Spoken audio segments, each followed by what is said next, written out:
ഇന്നയോളം എന്നെ നടത്തി, ഇന്നയോളം എന്നെ പുലർത്തി. എൻ്റെ യേശു എത്ര നല്ലവൻ,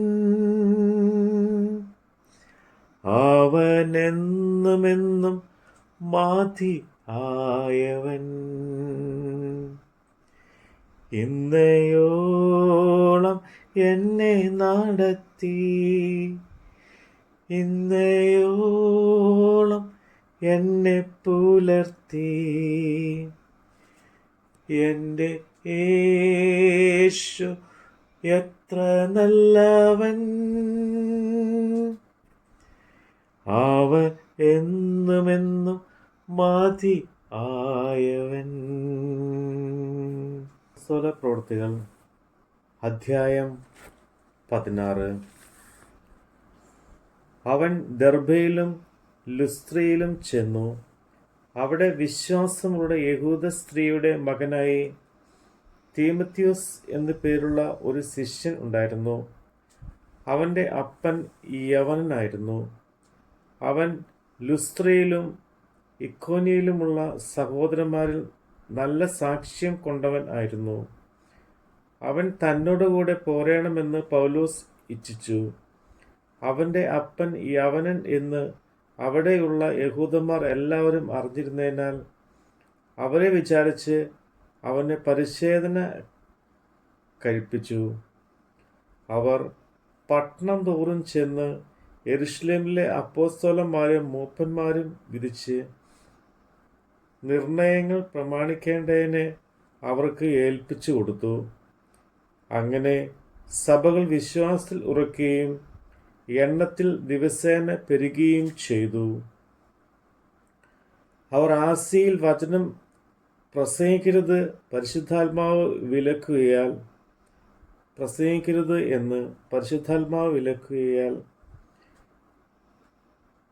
ഫ്രുഗിയിലും ഗലാത്യ ദേശത്തെയും കൂടി സഞ്ചരിച്ച് മ്യൂസിയിൽ എത്തി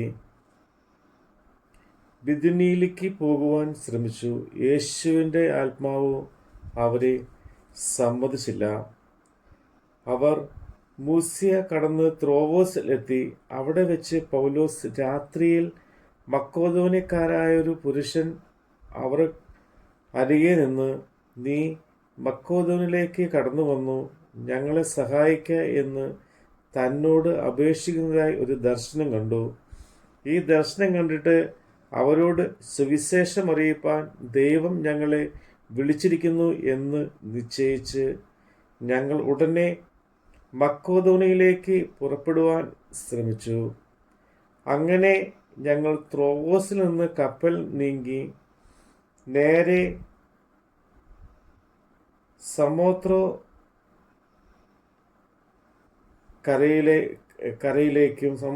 കരയിലേക്കും പിറ്റേനാൾ നവപോലിക്കും അവിടെ നിന്ന് ഫിലിപ്പിയിലേക്കും ചെന്നു. ഇത് മക്കോദോനിയയുടെ ആ ഭാഗത്തെ ഒരു പ്രധാന പട്ടണവും റോമാക്കാർ കുടിയേറി പാർത്തതും ആയിരുന്നു. ആ പട്ടണത്തിൽ ഞങ്ങൾ ചില ദിവസങ്ങൾ പാർത്തു. ശബത്ത് നാളിൽ ഞങ്ങൾ ഗോപുരത്തിന് പുറത്തുപോയി അവിടെ പ്രാർത്ഥനാ സ്ഥലം ഉണ്ടായിരിക്കുമെന്ന് ഞങ്ങൾ വിചാരിച്ചു. പുഴവക്കത്ത് ഇരുന്ന് അവിടെ കൂടി വന്ന സ്ത്രീകളോട് സംസാരിച്ചു. തുയത്തേര പട്ടണക്കാരത്തിയും രക്താംബരം വിൽക്കുന്നവളുമായ ലുധിയ എന്നു പേരുള്ള ദൈവഭക്തിയായൊരു സ്ത്രീ കേട്ടുകൊണ്ടിരുന്നു. പൗലോസ് സംസാരിച്ച് ശ്രദ്ധിക്കേണ്ടതിന് കർത്താവ് അവളുടെ ഹൃദയം തുറന്നു. അവളും കുടുംബവും സ്നാനമേറ്റ ശേഷം, നിങ്ങൾ എൻ്റെ കർത്താവിൽ വിശ്വസ്ത എന്ന് എണ്ണിയിരിക്കുന്നുവെങ്കിൽ എൻ്റെ വീട്ടിൽ വന്ന് പാർപ്പീൻ എന്ന് അപേക്ഷിച്ചു. ഞങ്ങളെ നിർബന്ധിച്ചു. ഞങ്ങൾ പ്രാർത്ഥനയ്ക്ക് ചെല്ലുമ്പോൾ വെളിച്ചപ്പാടത്തിയായി ലക്ഷണം പറഞ്ഞ് യജമാന്മാർക്ക് വളരെ ലാഭം വരുത്തുന്ന ഒരു ബാല്യക്കാരത്തി ഞങ്ങളെ എതിരേറ്റ് അവൾ പൗലോസിൻ്റെയും ഞങ്ങളുടെയും പിന്നാലെ വന്നു. ഈ മനുഷ്യർ അത്യുന്നതനായ ദൈവത്തിൻ്റെ ദാസന്മാർ, രക്ഷാമാർഗം നിങ്ങളോട് അറിയിക്കുന്നവർ എന്ന് വിളിച്ചു പറഞ്ഞു. ഇങ്ങനെ അവൾ പല നാൾ ചെയ്തു വന്നു.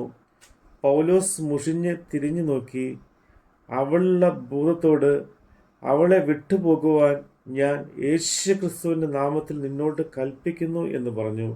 ആ നാഴികയിൽ തന്നെ അത് അവളെ വിട്ടുപോയി. അവളുടെ യജമാനൻ തങ്ങളുടെ ലാഭത്തിൻ്റെ ആശ പോയത് കണ്ടിട്ട് പൗലോസിനെയും ശീലാസിനെയും പിടിച്ച് ചന്തസ്ഥലത്ത് പ്രമാണികളുടെ അടുക്കലേക്ക് വലിച്ചു കൊണ്ടുപോയി അധിപതികളുടെ മുമ്പിൽ നിർത്തി, യഹൂദന്മാരായ ഈ മനുഷ്യർ നമ്മുടെ പട്ടണത്തെ കലക്കി റോമാക്കാരായ നമുക്ക് അംഗീകരിപ്പാനും അനുസരിപ്പാനും ന്യായമല്ലാത്ത ആചാരങ്ങളെ പ്രസംഗിക്കുന്നു എന്ന് പറഞ്ഞു. പുരുഷാരവും അവരുടെ നേരെ ഇളക്കി. അധിപതികൾ അവരുടെ വസ്ത്രം പറിച്ചു കളഞ്ഞു. കോൽ കൊണ്ട് അവരെ അടിപ്പാൻ കൽപ്പിച്ചു. അവരെ വളരെ അടിച്ച ശേഷം തടവിലാക്കി. കാരാഗൃഹ പ്രമാണിയോട് അവരെ സൂക്ഷ്മയോടെ കാപ്പാൻ കൽപ്പിച്ചു.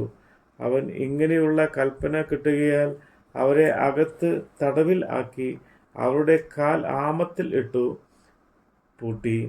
അർദ്ധരാത്രിയിൽ പൗലോസും ശീലാസും പ്രാർത്ഥിച്ച് ദൈവത്തെ പാടി സ്തുതിച്ചു. തടവുകാർ ശ്രദ്ധിച്ചുകൊണ്ടിരുന്നു. പെട്ടെന്ന് വലിയൊരു ഭൂകമ്പം ഉണ്ടായി. കാരാഗൃഹത്തിൻ്റെ അടിസ്ഥാനം കുലുങ്ങി. വാതിലൊക്കെയും തുറന്നുപോയി. എല്ലാവരുടെയും ചങ്ങല അഴിഞ്ഞു വീണു. കാരാഗൃഹ പ്രമാണി ഉറക്കമുണർന്നു. കാരാഗൃഹത്തിൻ്റെ വാതിലുകൾ തുറന്നിരിക്കുന്നത് കണ്ടിട്ട് ചങ്ങലക്കാർ ഓടിപ്പോയി കളഞ്ഞു എന്ന് ഊഹിച്ചു. വാളൂരി തന്നെത്താൻ കൊല്ലുവാൻ ഭാവിച്ചു. അപ്പോൾ പൗലോസ്, നിനക്ക് ഒരു ദോഷവും ചെയ്യരുത്, ഞങ്ങളെല്ലാവരും ഇവിടെ ഉണ്ടല്ലോ എന്ന് ഉറക്കെ വിളിച്ചു പറഞ്ഞു. അവൻ വെളിച്ചം ചോദിച്ച് അകത്തേക്ക് ചാടി വിറച്ചുകൊണ്ട് പൗലോസിൻ്റെയും ശീലാസിൻ്റെയും മുമ്പിൽ വീണു. അവരെ പുറത്തു കൊണ്ടുവന്ന്, യജമാനന്മാരെ, രക്ഷപ്രാപിപ്പാൻ ഞാൻ എന്ത് ചെയ്യണമെന്ന് ചോദിച്ചു. കർത്താവായ യേശുക്രിസ്തുവിൽ വിശ്വസിക്കുക, എന്നാൽ നീയും നിന്റെ കുടുംബവും രക്ഷ പ്രാപിക്കും എന്ന് പറഞ്ഞു. പിന്നെ അവർ കർത്താവിൻ്റെ വചനം അവരോടും അവൻ്റെ വീട്ടിലുള്ള എല്ലാവരോടും പ്രസംഗിച്ചു. അവൻ രാത്രിയിൽ ആ നാഴികയിൽ തന്നെ അവരെ കൂട്ടിക്കൊണ്ടുപോയി അവരുടെ മുറിവുകളെ കഴുകി. ഞാനും തനിക്കുള്ളവരൊക്കെയും താമസിയാതെ സ്നാനമേറ്റു. പിന്നെ അവരെ വീട്ടിൽ കൈക്കൊണ്ട് അവർക്ക് ഭക്ഷണം കൊടുത്തു. ദൈവത്തിൽ വിശ്വസിച്ചവരിൽ വീടടക്കം ആനന്ദിച്ചു. നേരം പുലർന്നപ്പോൾ അധികാരികൾ കോൽക്കാരെ അയച്ച് ആ മനുഷ്യരെ വിട്ടയക്കണം എന്ന് പറയിച്ചു. കാരാഗൃഹ പ്രമാണി ഈ വാക്ക് പൗലോസിനെ അറിയിച്ചു. നിങ്ങളെ വിട്ടയപ്പാൻ അധിപതികൾ ആളയച്ചിരിക്കുന്നു. ആകയാൽ സമാധാനത്തോടെ പോകുവീൻ എന്ന് പറഞ്ഞു. പൗലോസ് അവരോട്, റോമാ പൗരന്മാരായ ഞങ്ങളെ അവർ വിസ്താരം കൂടാതെ പരസ്യമായി അടുപ്പിച്ച് തടവിലാക്കിയല്ലോ. ഇപ്പോൾ രഹസ്യമായി ഞങ്ങളെ പുറത്താക്കുന്നുവോ? അങ്ങനെയല്ല, അവർ തന്നെ വന്ന് ഞങ്ങളെ പുറത്ത് കൊണ്ടുപോകട്ടെ എന്ന് പറഞ്ഞു. കോൽക്കാർ ആ വാക്ക് അധിപതികളോട് ബോധിപ്പിച്ചാറെ. അവർ റോമാ പൗരന്മാർ എന്ന് കേട്ട് അവർ ഭയപ്പെട്ടു. ചെന്ന് അവരോട് നല്ല വാക്ക് പറഞ്ഞ് അവരെ പുറത്ത് കൊണ്ടുവന്ന് പട്ടണം വിട്ട് പോകണമെന്ന് അപേക്ഷിച്ചു. അവർ തടവ് വിട്ട് ലുദിയായുടെ വീട്ടിൽ ചെന്ന് സഹോദരന്മാരെ കണ്ട് ആശ്വസിപ്പിച്ച ശേഷം പുറപ്പെട്ടു പോയി. നമ്മുടെ കർത്താവിൻ്റെ വചനമാണ് നമ്മൾ കേട്ടത്. എൻ്റെ പാപ ഭാരമെല്ലാം തൻ്റെ ചുമലിൽ ഏറ്റുകൊണ്ട് എനിക്കായി കുരിശിൽ മരിച്ചു. എൻ്റെ യേശു എത്ര നല്ലവൻ. എൻ്റെ പാപ ഭാരമെല്ലാം തൻ്റെ ചുമലിൽ ഏറ്റുകൊണ്ട് എനിക്കായി കുരിശിൽ മരിച്ചു. എൻ്റെ യേശു എത്ര നല്ലവൻ.